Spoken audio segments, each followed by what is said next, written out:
Magandang good evening mga kababayan. Nais ko lang po ibahagi sa inyo ang isang ulam na hindi mo pong sasawaan.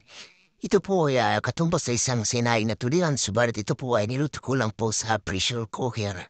Para mabilis lang po. Ang mga ingredients po ay napakadali lang. Ito po ay isang olive oil, tapos meron ka pong luya, bawang, siyempre paminta. Siyempre, sasala mo na sa pressure cooker. Hintay ka lang alos mga asit kalating oras. Tapos lagyan mo siya ng hiniwang kamatis para siya magbuka siyang ala sardinas, parang gano'n ang aroma niya.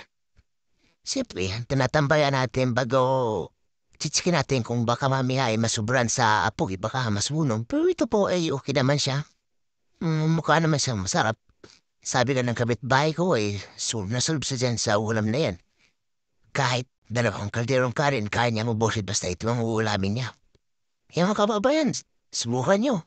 Kayo na rin magluto ng tulad na ito. Madali na po at saka hindi po siya magastos. Sana po laging kayo. Salamat po ng marami. I love you.